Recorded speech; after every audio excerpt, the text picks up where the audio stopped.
Good evening, everyone. Welcome once again to another Barts 900 webinar here from Barts Heritage. Very warm welcome to you all on what is here in London a rather wet evening. So here in the room that we have distinctly lower numbers than we were expecting, but whether you're joining us online or here in the Henry VIII room in the North Wing, welcome indeed. Now, really, our guest tonight needs no introduction. It's our friend Will Palin, the Chief Executive of Barts Heritage, who's here to give us an update on exactly how things are going to happen over the next little while, because now that we have the first £9.5 million in the bank, phase one of the restoration can really get underway in earnest. There's a great deal been happening since we last met. Breaking news for those of you who are unlucky enough not to get a ticket to attend the View Day service at St. Paul's in person. I can bring you news that Barts Charity have arranged for the service to be live streamed, and I'm shortly putting together the next e-shot to all our subscribed members, and there'll be a link to click to join that live stream in that e-shot, and that'll be coming to you hopefully by the end of the week. Anyway, without further ado, Will, we said a lot has been happening, hasn't it, since we last met? Because we're well into the 900th year, 900 years since 1123. Do you want us to give us a little bit of an overview of the sort of events that are happening, that are still to happen as part of the celebrations before we move into your story about the restoration proper? Absolutely, Robert. Do we have some slides? I need you to. That's my cue, isn't it? Yeah. Right. Thank you, Robert. Time has flown by. I can't remember the date of the last webinar, but it must have been at least a year ago that I gave you an update on the project. As you say, we're deep into the 900th year. A lot has been going on, and I thought I'd start with a kind of brief overview of some of those exciting events. But first of all, to remind us all, in case you need reminding, this is the 900th anniversary of the hospital and priory. There is Ray Here's tomb, St. Bartholomew the Great, our illustrious founder.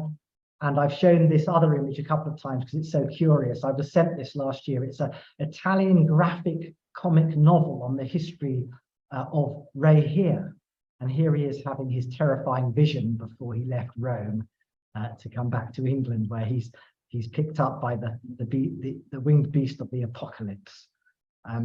It's a unique production, this graphic novel, and who knows whether it will have a market in the UK, but watch this space. Moving on, of course, the excitement at the end of last year was the visit from His Majesty the King. He became our patron when he was Prince of Wales in 2021, has been tremendously helpful in raising awareness of our project, and he visited at short notice, which caused a few problems, mainly for me because I had to organise it, in November last year, where he toured the building, met some of our donors and supporters, and cut a cake to celebrate the fundraising success of Barts Heritage. And there he is with our chairman, Claire Morris. The story I always tell is he got to the cake, and of course, I hadn't really thought about it, but I brandished a knife for him to cut the cake with, at which point all his sort of security team began to look terribly nervous. So he quickly took it and cut the cake, and everything was, the disaster was averted, but it could have been bundled to the floor and removed from the building if he hadn't moved more quickly. And of course, the cake itself was made by a former Barts nurse, Prue Griffith, wasn't she? Prue Griffiths, thank you, Prue. You've been an absolute star. She not only made this cake, she made another cake more recently, and then made the curtains, the veil for our Adam Dant commissioned artwork, which we'll talk about a bit later. So Prue, without you, we probably wouldn't be here, or we'd be here, but it wouldn't be in quite such a good place. What was lovely about the King's visit is after seeing us and talking to our team, he met the hospital team and then sort of went went off-piste into the square where he mingled with the crowds, and a whole sort of impromptu crowd of staff had gathered, and he just disappeared off, and his security team were getting pretty nervous. And if you can see on the image, the chap behind him is eyeing up the crowd for any kind of potential terrorists. But it was a really lovely, spontaneous moment, and sort of was a great, joyful occasion. And I think the fact that he took the time and the trouble to talk to the staff, in fact, he spent more time in the square than in the North Wing itself, was a lovely moment. From the point of view of Barts heritage, the really tremendous milestone was in January this year, when we were able to confirm the award of our National Lottery Heritage Fund grant towards the conservation work of the North Wing. So that grant is just under 5 million. And it meant that we had, when that grant was confirmed, we could also confirm we'd reached our larger target of 9.5 million. So that was a wonderful moment, also quite a scary moment, because I realized then there was no turning back. We actually had to deliver what we promised. So we've been very busy since then, mobilizing the team, working on the designs for the project. And again, I'll talk a bit more about that later on. Some other important news. You would have noticed that there has been a scaffolding on the Henry VIII Gatehouse for nearly 2 years. And this was because I think in 2021 or late 2020, a bit of masonry fell off the gatehouse, which caused some alarm. It was immediately scaffolded. And then I'm delighted to say that the Health Trust, the hospital, have carried out the conservation work to the stonework of that building. I was encouraging them gently, but credit where credit's due, that the work has been done. The gatehouse is now free of scaffolding, looking tremendous. And I had the privilege of being up on the scaffolding, eyeing up Henry VIII, this life-size effigy. He was a tall man, as we know, over 6 foot. It's the only public effigy of Henry VIII, I think, on anywhere in the country. There's lots of nodding in the room. Pleased to know. Someone will catch me out at some point. The only one in London. Yes. Only one in London. Thank you, Wendy. What's remarkable about the gatehouse is the quality of the carving and the stonework. It's by a stonemason architect who worked for Christopher Wren, and when you're up close to that work, it is really the detailing and the crispness still of the decoration is really wonderful. And you can see the final one of these 3 images is the clock face, lovingly repainted and restored. Clocks are very significant, and I'm working on another project at the moment. And the moment the clock was installed and began ticking again, it was as if time had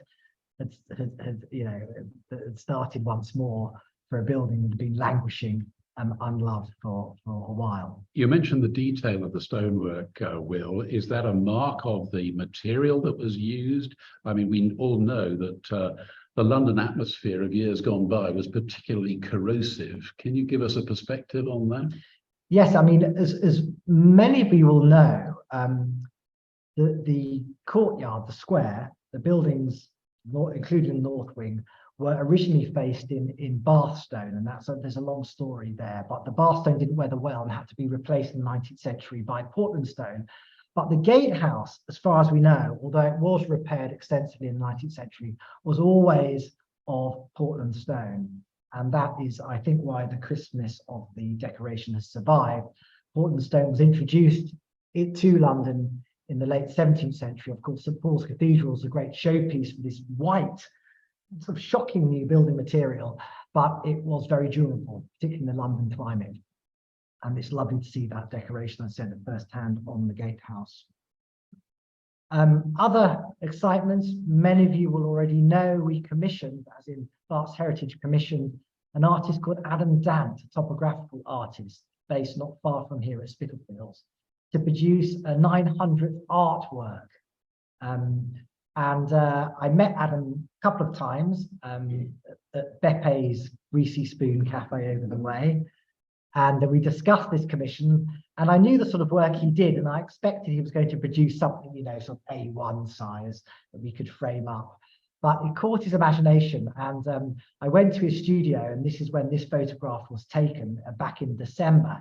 And I realized this was going to be an epic, enormous thing, which was began to cause me to worry about how we were going to get it framed and put on the wall. But and this is the completed Adam Dan artwork. Is a remarkable thing. It is the hospital in a perspective view, and sort of tidied up. It's not entirely accurate, but it's overlaid with 900 stories from the history of Barts. And you can have endless fun looking at this. I'm pleased to say it's now hanging in the foyer of the hospital itself.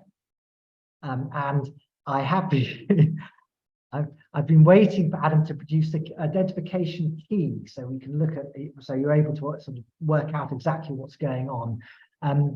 It's taking a long time, and I can sort of see why, but when that key is finally produced, we'll be able to print it as a little leaflet, make it available with the artwork. It's a bit like writing an index, isn't it, for a book? The index is as much work as the book itself, isn't Absolutely. it? Yeah. But it is a truly spectacular thing.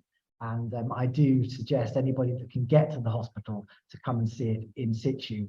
What's going to happen with this is we're going to be replacing the original with a facsimile and auctioning the artwork at a grand fundraising gala, which we've planned for June. More of that in a moment. And there is the work being unveiled by someone called Sir Michael Palin. Any relation? I'm afraid to say he is, but yes, so that was a wonderful moment. There is Prue's beautiful red drape being ripped off by Sir Michael, and that's Abdul and the hospital staff in the foyer enjoying his day. It was a really lovely event because it was for the hospital staff, and there was a really good warm feeling there, which, considering everything we're going through at the moment and everything the health service is going through, was a great tonic. What was nice was the inviting volunteers as well.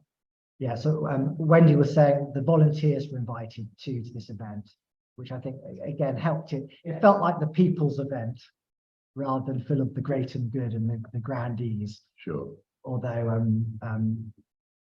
there were a few of them there too. And then, of course, on the 25th of March, which was Foundation Day itself, there was this rather moving occasion, which was a procession from the hospital to the church.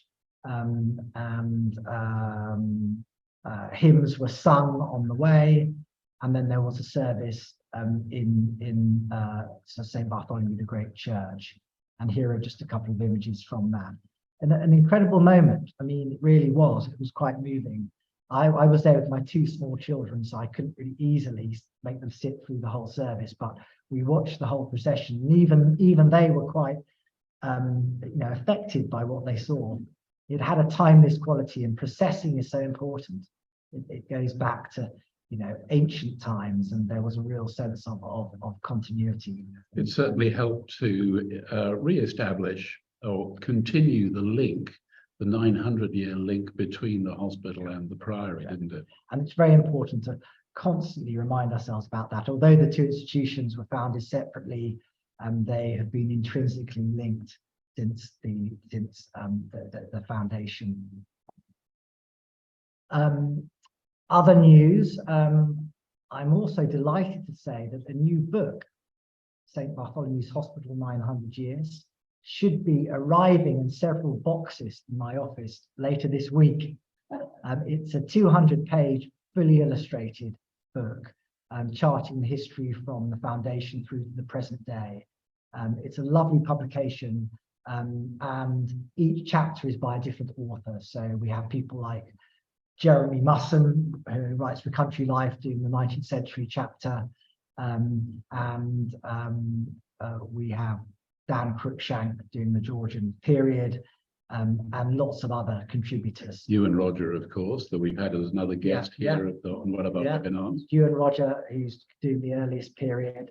Harriet Richardson, who's writing on the hospital in the 20th century. So you can pre-order this book on the website. I'm delighted to say we've already had over 60 or 70 pre-orders.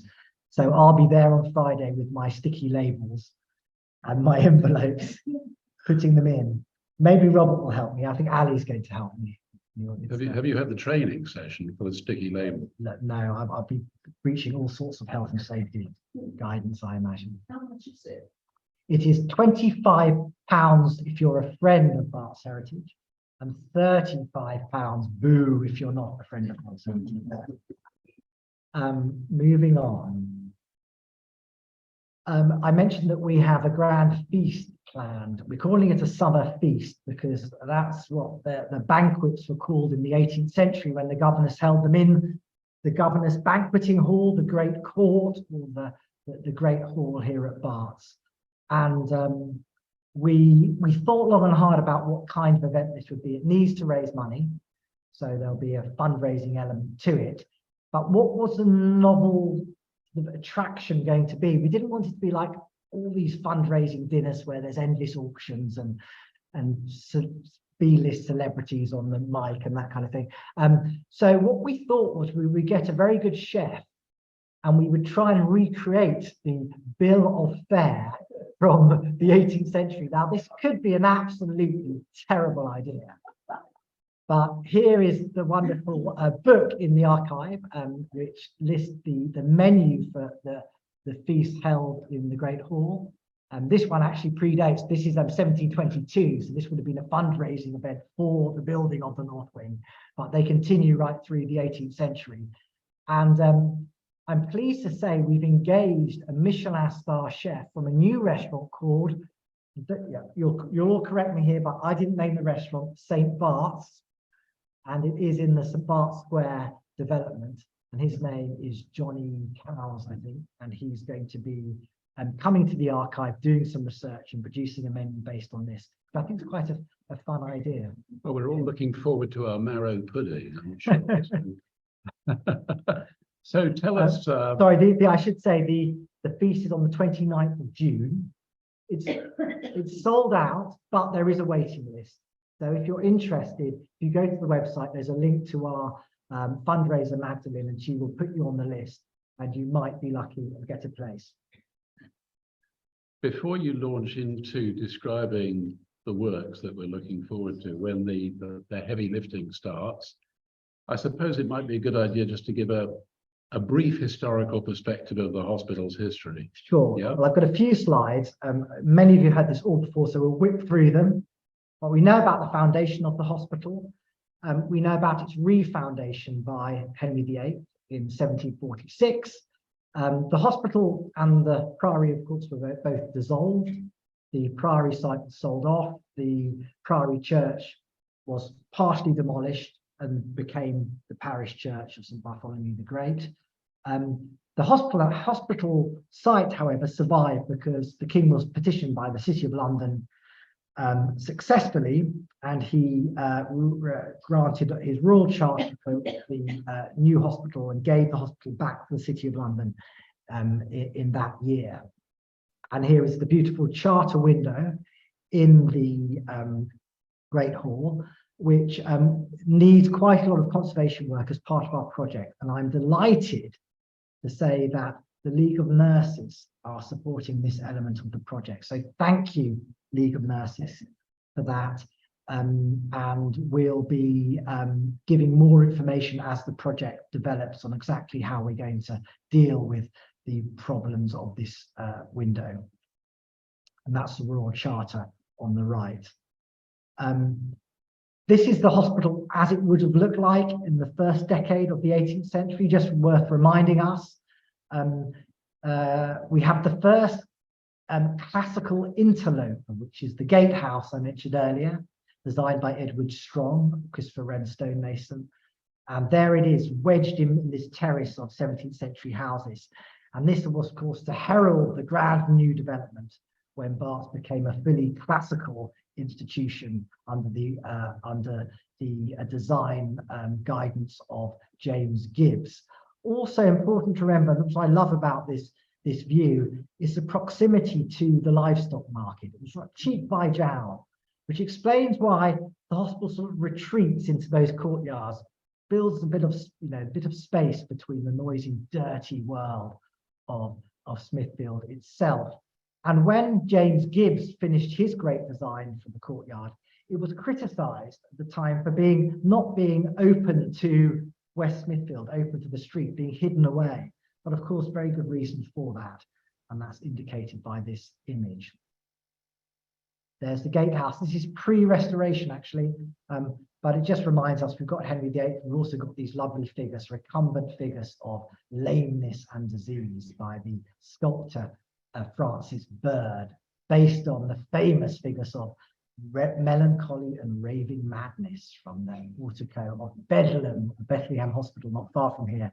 These were by another sculptor called Caius Cibber, who incidentally produced the relief at the bottom of the monument.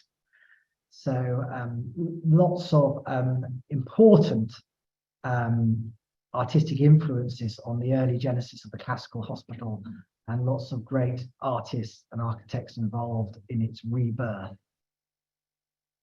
The key figure, of course, James Gibbs, Scotsman, trained under Carlo Fontana in Rome, returns to Britain, where his first great project was the Church of St. Mary le Strand. And this was an innovative building, wonderful building, introducing new classical ideas, Roman ideas to the London skyline, much admired. And it was about the time the church was finishing that he became a governor of St. Bartholomew's Hospital. So his architectural star was on the rise, and he saw the opportunity here at Barts of really making his name, having a hand in this grand new charitable institution. And he offered his services for free. So that is the story of Gibbs's involvement here. And some of his other works, St. Martin in the Fields, which he began about the same time he was really getting going with the project here at Barts, and Radcliffe Camera in Oxford, Senate House, and the Gibbs Building in Cambridge. A very significant 18th century architect. The Barts governors at the time were quite a canny lot, weren't they? Because they were recruiting these various important men to their numbers. James Gibb was one, yeah. William Hogarth was another. And then they almost said to them, okay, now you've got your knees under the desk. What we'd like from you is this, that, and the other idea. So James Gibb designs the hospital. William Hogarth paints these glorious paintings. I wonder what other skills some of the other governors had at the time that are rather less trumpeted than these two men. Yeah, I think it emphasised that this was a great charitable endeavour. Yes. And you would give your services for free, you would give money. Of course, Hogarth had an ulterior motive, which was to promote his work within the grand institution. So people would visit, walk up the Hogarth stair and be so impressed with the work of this great native artist.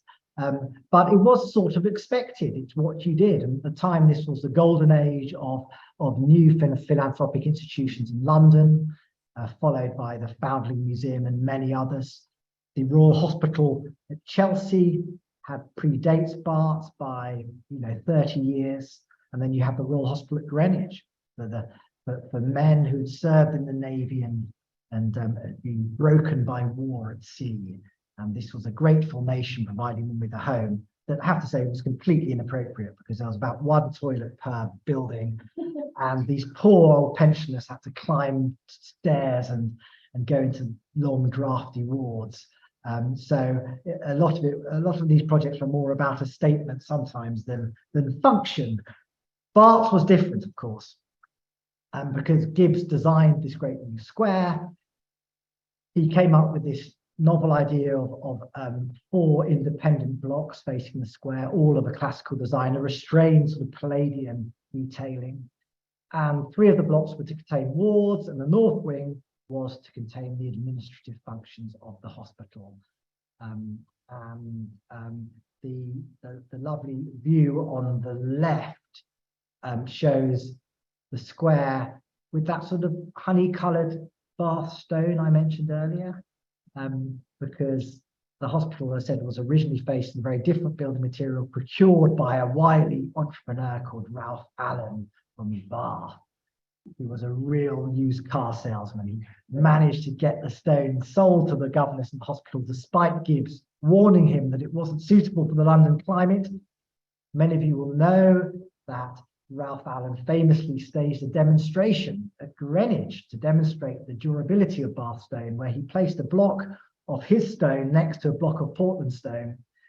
He subjected them to various cruel treatments to simulate the London climate. He bashed them with chains, put hot coals on them, sprayed them with water. And amazingly, the Bath stone survived unscathed, the Portland stone crumbled. So there we are. He was successful in selling his building materials for the building of Barts. But Gibbs persuaded the governors to take out an insurance policy on his stone, which they did. It ran out in 1761, and about that time, the first defects began to appear in the Bath stone, and the entire hospital was refaced in Portland stone by 3 generations of architects from the Hardwick family in the 19th century. And there is our north wing, glorious, slightly unloved, and we all know that it hasn't received really proper maintenance and repair for some time, and that's understandable to some extent because the hospital were prioritising the clinical areas as opposed to the historic buildings. So when I arrived at Barts Heritage, I found myself in a building that needed a lot of work. The backlog of repairs on the north wing, at a conservative estimate, were about 10 million. Our first phase of works for our project were about 9.5 million. And that will tackle the envelope of the building, the windows, the ironwork, and the spectacular interiors, the Great Hall and the Hogarth Stair. But the north wing is one of these interesting buildings. The more you look at it, the more surprises it has. Of course, it's different from the other blocks, not only because you walk through a passageway underneath it into the square, but also has these 2 projecting ends, the east and west pavilions, as we call them. And they were to house the counting house at the west end and the clerk's house on the east end. So this building was very carefully, Gibbs thought very carefully about its function, how it would work. And of course, the whole central section was a double height hall, but he kept the fenestration pattern, the window pattern of the two levels of windows, so it matched the other blocks in the hospital square. Very cleverly designed. Of course, the block placed on axis with the gatehouse to create this wonderful sequence of architectural episodes, which I've talked about before. You come under the Henry VIII gate. That's impressive. You pass the ancient church of St. Bartholomew the Less. You then go underneath the north wing into this grand square. Wow, this is amazing. You then turn into the Hogarth Stair, and the sort of, the excitement continues from that point on. So it shows that the redevelopment of St. Bartholomew's Hospital in the 18th century was partly about modernisation, function, creating buildings fit for purpose, but it was also very ostentatious. This was a demonstration of the ambition of this great place, and the excellence of the hospital had to be realised in the architecture of the buildings. And that arrival that you so lucidly describe at the foot of the Hogarth Stair is something that you're looking to enhance, is it not, as part of the restoration? Absolutely. We need to do a lot to increase the sort of harmony of the presentation of those spaces, and I'll talk a little bit about those as we come on. So there is a great Hogarth Stair, the famous photograph of the nurses posed rather stiffly on the staircase, looking at the Hogarth with these beautiful lamps I pointed out before, which we will be reinstating on the staircase.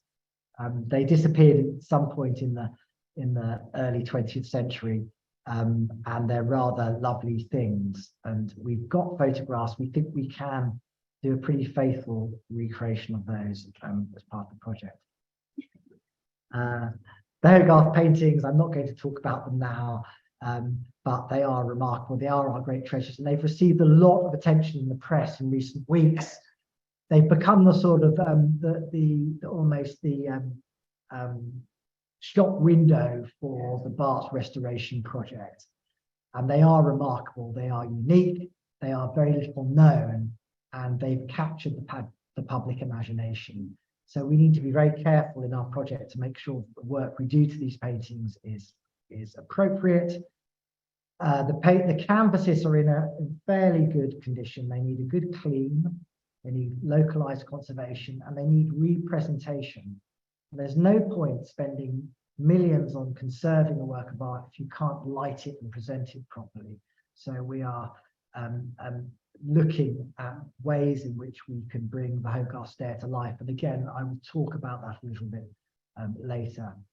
But here is Christ arriving, addressing the lame man outside the healing pool with that wonderful Hogarthian moralizing story of the innocent afflicted behind Christ arriving at the hospital and the wealthy woman arriving with her entourage attempting to jump the queue. So there we are. And the Good Samaritan, the other great painting here on canvas like Bethesda, but painted in situ by Hogarth.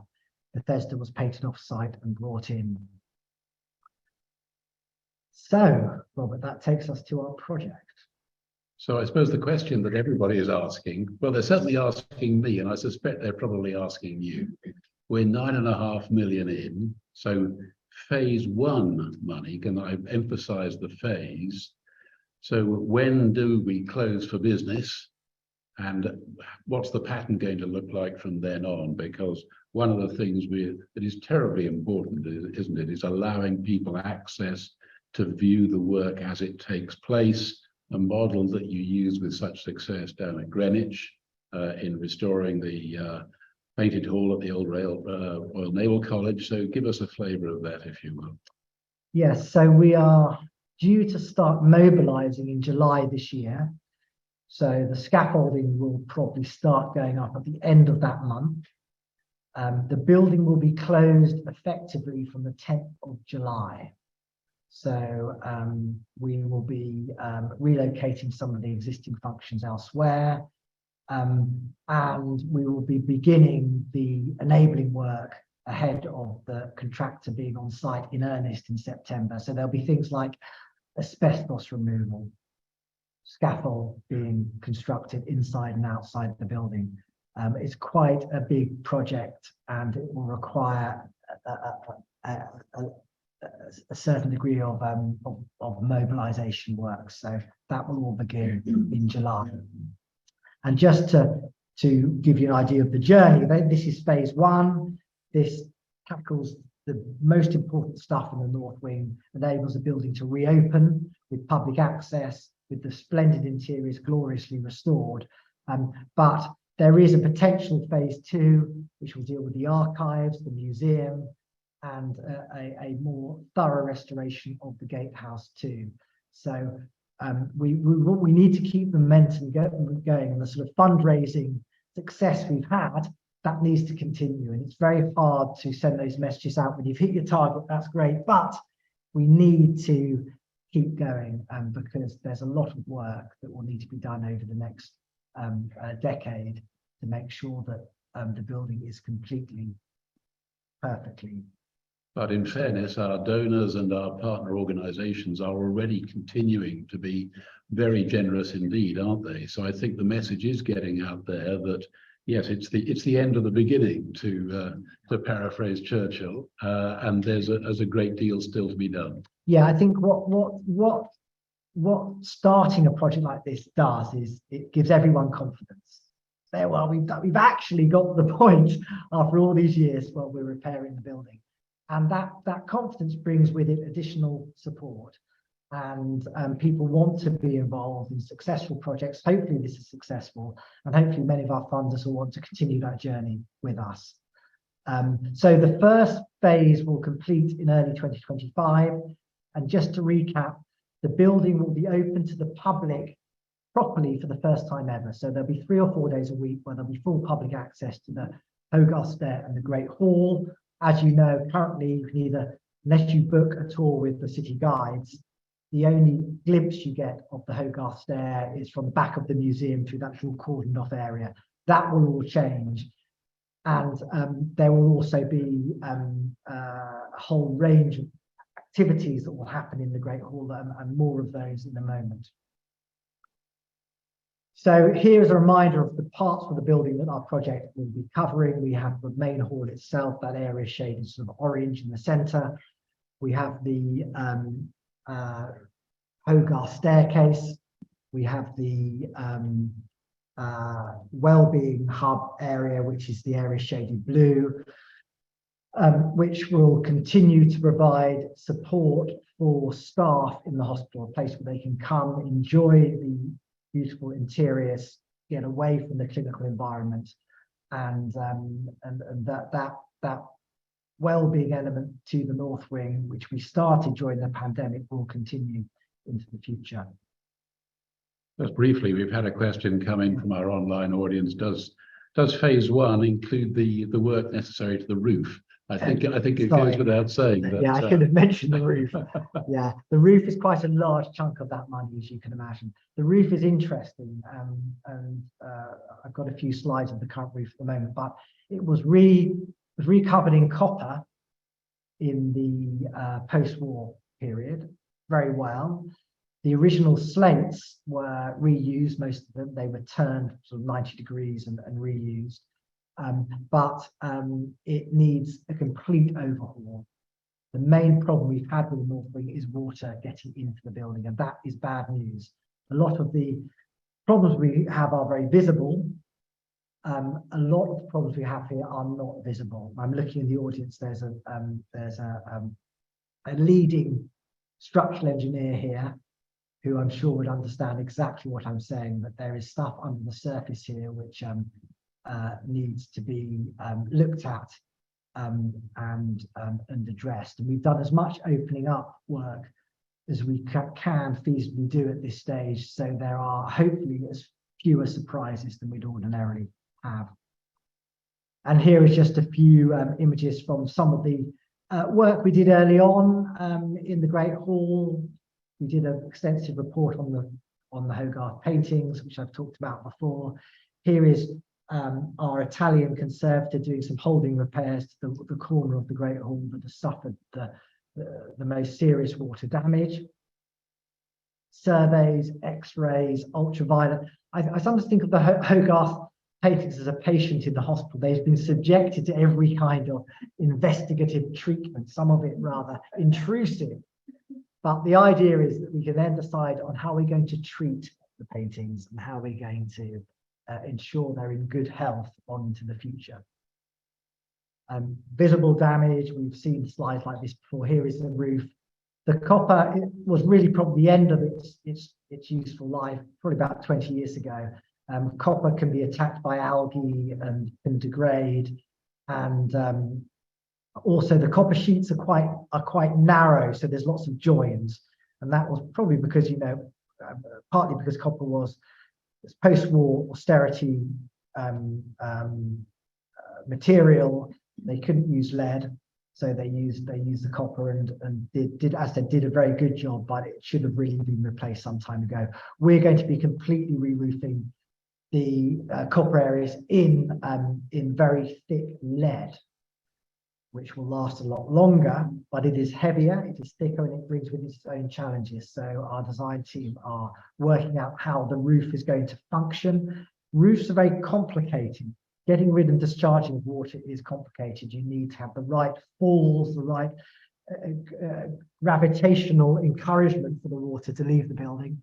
And then you've got to make sure that there's enough capacity for water to be discharged from the roof. And we are experiencing these days a higher frequency of heavy downpours, which mean that the building has to be re-engineered, the roof has to be re-engineered and future-proof to cope with climate change.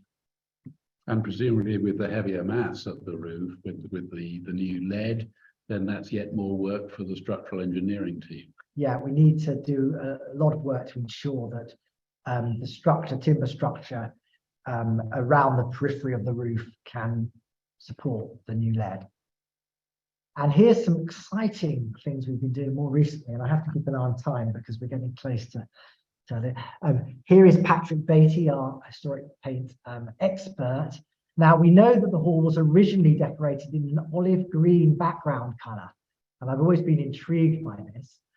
We also know that the donor boards were originally painted a pink, sort of porphyry colour. It would have been quite, whoa.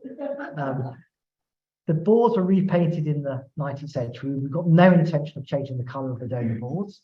But I was curious to know what the green looked like. So Patrick did a patch for us.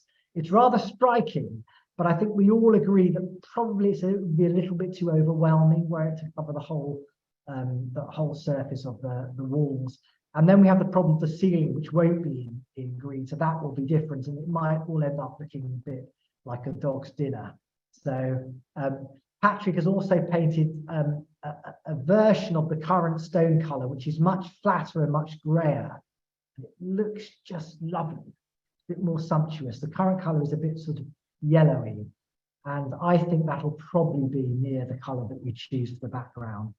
And the ceiling is will require a slightly different approach, which we are still arguing over and finalising. But getting that balance right is so important. You painted patches like this, and they're visible in the Great Hall on the left as you enter from the Hogarth stair. On the right. Yeah, they're on this side of the building. Oh, the ones I saw are on the left. Oh, they may have been done on both sides. Okay. How long are those, nevertheless, how long are those panels going to be there for those few of us who are fortunate enough to They'll be visit? there for a few months. So if you can get in, look at them, but don't be alarmed. It's unlikely we're going to go for the green. But then, of course, I've already had people say to me, oh, the green looks absolutely lovely. So who knows? Yeah, I think one has to think of the overall picture. And just a couple of weeks ago, we did a few lighting trials. Lighting is going to be a big challenge in the Great Hall. That weird image on your left is the roof void above one of the ceiling roses in the Great Hall. And in the 19th century, there was a ventilation system installed above the roof of the hall, which sucked up the kind of foul air and dispersed it through vents in the roof. We've got into one of those, and we placed a couple of demonstration lights to show how the floor of the hall can be lit from these invisible light sources. So, and it actually has worked very, very well. So we'll be following that approach and developing it as the project moves forward. The ceiling itself is going to be lit from the upper window reveals from hidden lamps, which are LED lamps that are going to cast a sort of a warm light on the ceiling. So the idea is all the clutter, all that visual clutter, all those fittings and fixtures that disturb the excitement of walking into an 18th century interior will be got rid of, and you'll be in this wonderful, sumptuous 18th century space. That's the idea, anyway. Really interesting question has just come in from Eileen Carter, who says, do we have any intention of acknowledging the fact that some of those donors on the boards will have been able to donate as a result of their profits from slavery? Sure. Well, I think we all know that the 3,000 names on the walls of the Great Hall represent society at that moment. The good, the bad, and the ugly. We have William Wilberforce, but then we have people who were involved in the transatlantic trade. So we are going to be absolutely open with all this. There is, and I will move on to that, we've developed an interpretation system where you'll be able to point your phone or an iPad provided by the guide here at any one of those names, and a little biography will pop up. So you'll be able to interrogate the list and understand more about the histories. And it is absolutely fascinating, the list of names on that wall. I mean, everybody's on there. Aristocracy, architects, artists, brewers, merchants, bankers, everyone. So yeah, we're not going to shirk or be bashful about some of those names. But at the same time, we've got no intention of removing or pretending that those people didn't support the hospital.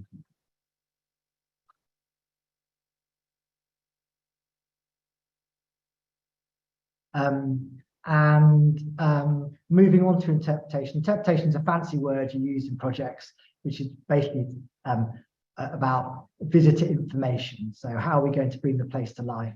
So we've got lots of interesting ideas, some of which take the interpretation into the courtyard itself. So here is one of the shelters in the courtyard, which could have some information. Square, sorry.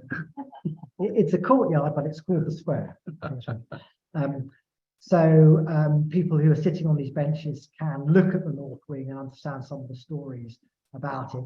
And this is just an idea. It's unlikely to be Henry VIII because it's a bit of a cliche, but we're sort of bringing some of the characters to life by sticking these sort of interesting artistic collages into some of the beds in the square. These are just some fun ideas that we're developing.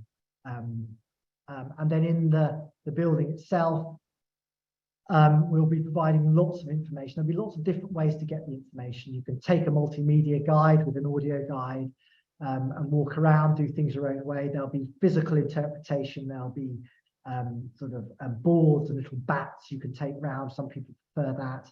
And there'll be these sort of fun little sort of elements that will be on some of the seating in the hall, where you'll be to open them up and younger audiences can begin to sort of discover and understand more about the details of the building. And on the right-hand side, that's one of those little potted biographies I mentioned earlier of one of the names on the hall, Sir John Merrick. The idea is you'll be able to scroll through all the list and interrogate and understand more about their histories.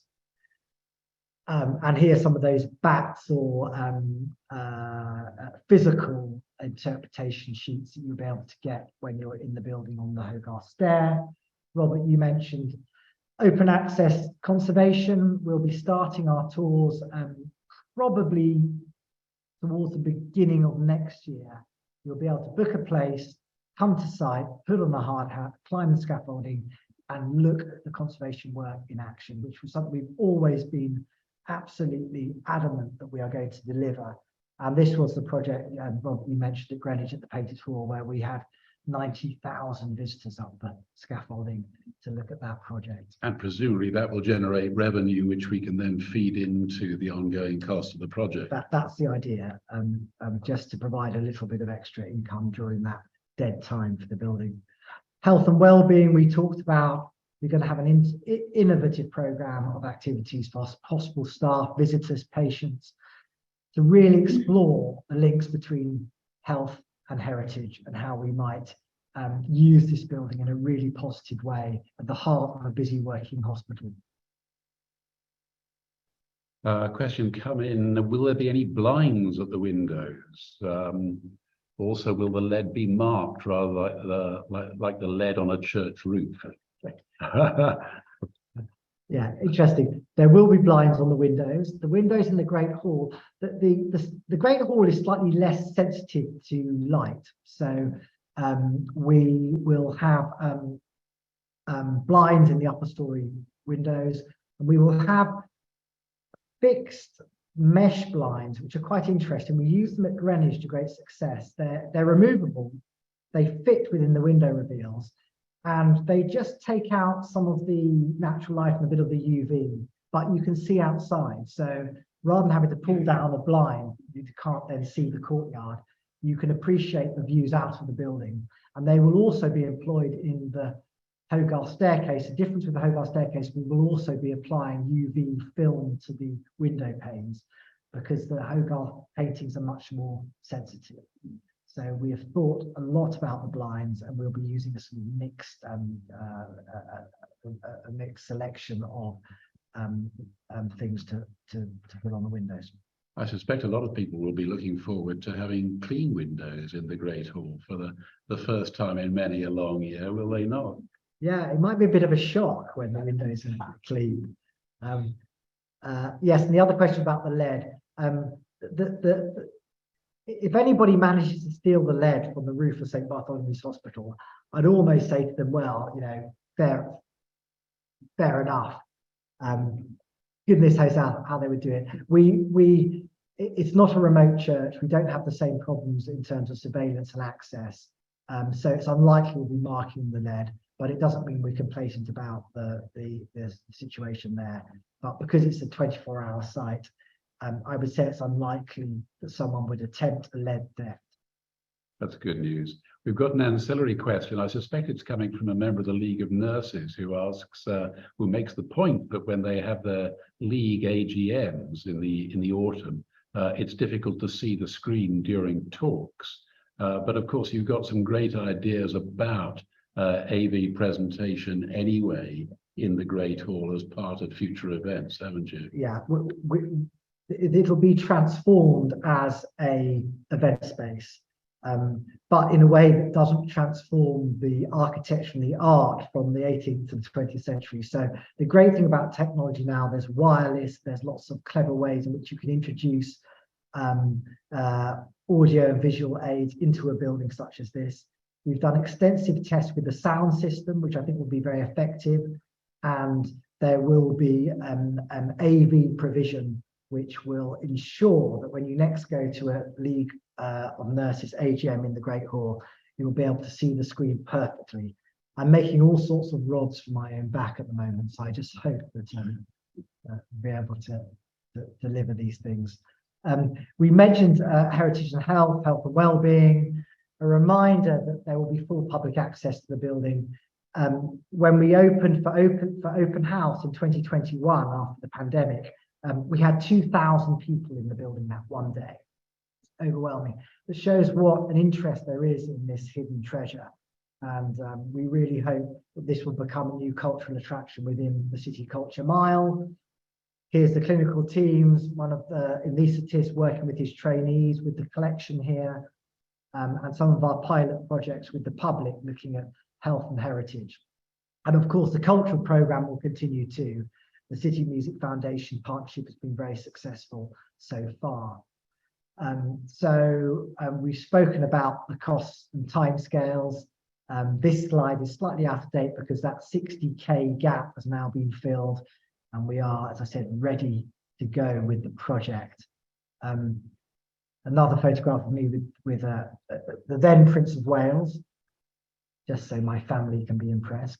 And we have Phil Surrey, our wonderful letterer, who we've employed to restart the donor list on the hall itself. So the donor name stopped in 1905, and we've restarted the list, which has been really wonderful. And that is how it looks. At the moment, there's more to come. And these are just the people that have given 50,000. If you gave more than that, there's a new donor panel at there'll be a new donor panel at the east end of the hall.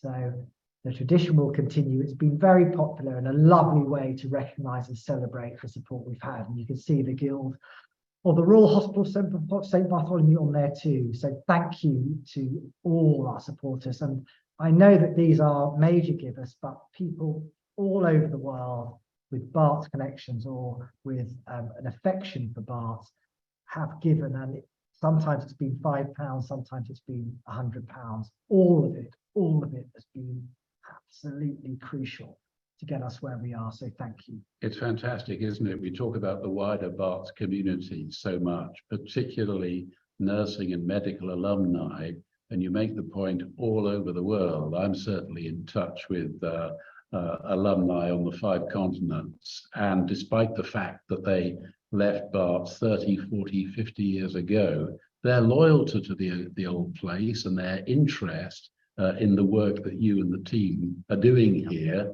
still has that magic spark that makes them want to give something back to the place that trained them. I mean, I've been overwhelmed. I'm not a Barts person, but I've been overwhelmed by the support that we've had.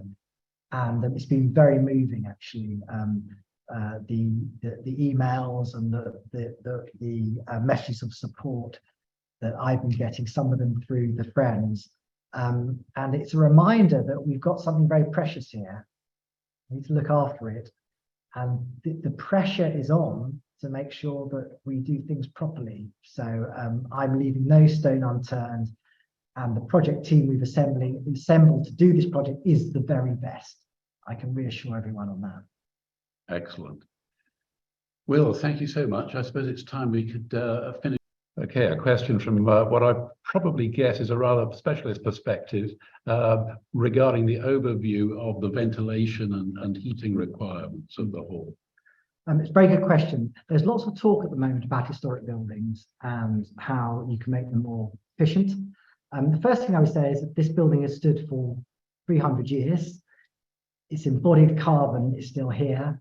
It's a wonderful example of sustainability. So the first thing I would say about historic buildings, don't knock them. Most modern buildings today, with all their carbon-hungry processes, concrete, glass, will probably be knocked down within 50 years. Start again. So I think we have to start with realizing this building is made of natural materials and has done well to survive to this point. In terms of the technologies employed to improve energy efficiency, I think it's really a case-by-case basis. I mean, the wonderful thing about this building is naturally ventilated. There's no mechanical ventilation systems in the ceiling. There's no energy being used. There's no potential that there could be fire risk in the roof space, for example, or other issues. So my feeling is always leave the building alone a bit, because technologies change. Solar panels might be the thing now, they may not be in 20 or 30 years, and then they'll have to be removed. So I think we are working on an extremely efficient heating system in the hall itself. It may be an electric boiler, but we're still gas or electric, but the heating system itself will be much more efficient. So we'll be blowing air at low velocity into the hall itself. The problem is with a lot of these historic buildings, people tend to start with replacing the windows or sticking solar panels, but they don't put in an efficient boiler. So all those potential savings are cancelled out. So we're going to have the most efficient system possible for this building, which I think is appropriate. We've got a couple of questions online. One from a former nurse who asks about the integrity of the floor in the Great Hall. And she mentions that when she first came for her nurse interview a little while ago, they were asked not to wear stilettos because of the damage to the hall. I can't help feeling that it would take a lot of stiletto heels to affect the actual integrity of the flooring. Yeah, stiletto damage is an issue in historic buildings. It's more to do with the marking of timber surfaces. So I think the floor up there at the moment is fairly robust. I haven't noticed any particular kind of evidence that stilettos have caused a problem. So we probably don't have to worry too much about that. Yeah, we obviously, if a problem arises, we'll have to introduce some draconian rules, or worse, those sort of those plastic sort of slippers that you have to put on when you go to the Vaticans and something like that.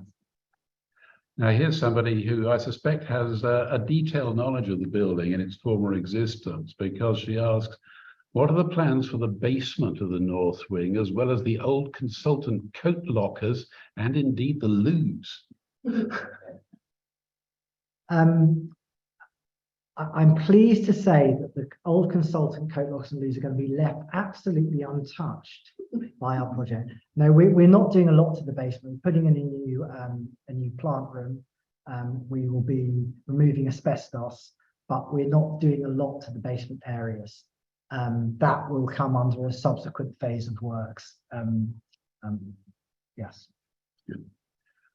Okay, well, if that completes all the questions, we run on a little while, but I suspect that the entire audience, no need to feel guilty about it, Will, because I suspect, like so many of our webinars, this has been a fascinating content, and it is so directly related to the interests of the members of the wider Barts community who form the lion's share of our audience. So thank you so much indeed. And yes, we very much look forward to getting the work underway and seeing the fruits of your labor and monitoring it throughout the next several years. Thank you very much indeed. Thanks, Robert. I hope the next webinar will be on the scaffolding with us with hard hats. How about that? What about that? So yes, Will and I will be getting rid of our suits and smart shirts. So next time you see us, maybe we'll be up there on the scaffolding with some high vis jackets on. So until we meet again, bye bye from everyone here at Barts. Bye bye.